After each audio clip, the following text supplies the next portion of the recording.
Jangan bawa istri saya ke masjid. Orang heran semua. Di mana-mana orang kalau mati mau dibawa ke masjid supaya ramai yang menyolatkan jenazah. Telusur punya cerita, rupanya dia tak ke masjid, malu dia bini ini dibawa. Bininya mati duluan. Kalau dia mati duluan pasti dibawa orang, tak mungkin dia melawan. Pada akhirnya kita akan ke masjid, dan pada akhirnya kita akan dimandikan orang yang sombong, yang tak peduli sama orang, tak peduli sama orang. Yang tahunya cuma dia saja, dia yang paling kaya, dia yang paling hebat, dia yang paling senior, dia yang paling. Pada akhirnya kita bukan apa-apa dan bukan siapa-siapa. Malam ini, subuh ini kita masih mandi, tak tahu besok subuh tak kita dimandikan orang. Subuh ini kita masih berpakaian, mungkin besok kita akan dipakaikan orang kain kapan.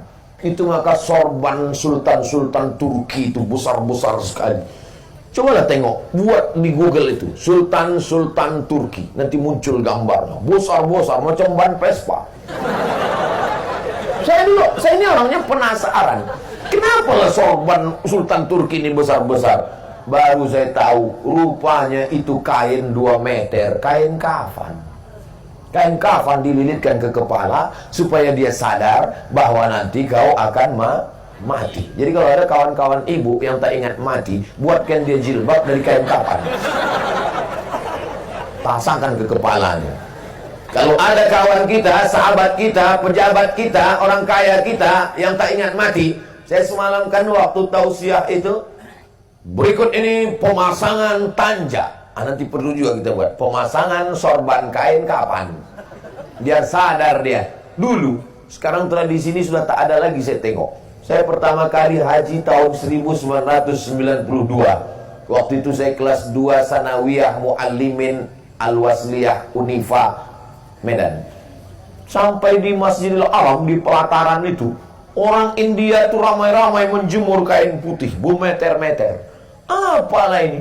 Rupanya kain putih itu mereka beli bergulung-gulung, mereka bawa turun ke dalam Masjidil Haram, ke dekat sumur, disiram pakai air zam-zam, dijemur kering, nanti dilipat balik, sampai di kampung digunting, dipotong-potong untuk kain kafan.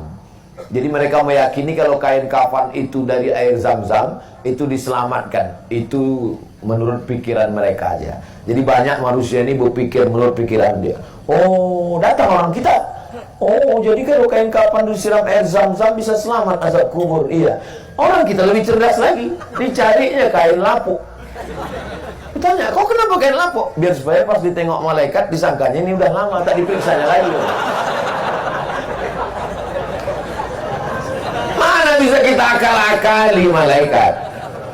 Bekal kita menghadap Allah, yang pertama ditanya adalah sholat. Maka kalau sudah sholat, insya Allah solidlah dia.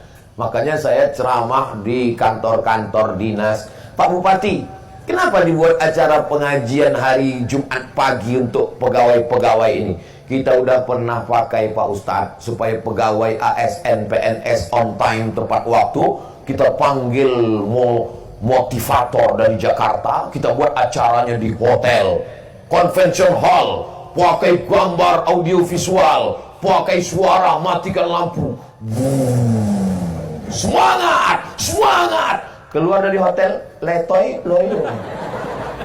Akhirnya saya sadar Pak Ustadz, bukan hotel, bukan motivator. Semangat yang paling utama adalah kajian masjid. Maka itulah perlunya dibuatkan pengajian-pengajian.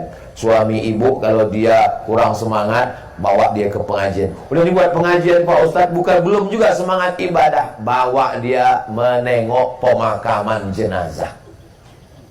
Letakkan dia di pinggir tuh, udah agak-agak tolakkan sedikit. Itu luar biasa kesannya. Ustaz kok tahu? Saya ini kan banyak jamaah tuh yang cerita ke saya. Jumpa saya lah jamaah, antingnya kenapa bekas lubang itu naik ke atas ini. Orang beranting kanan kiri, dia naik sampai ke atas. Ceritalah dia ke saya ini orang paling jahat Pak Ustadz. Anting saya tengoklah Pak Ustadz, dalam hati saya, tahu pula kau itu yang mau kutanya.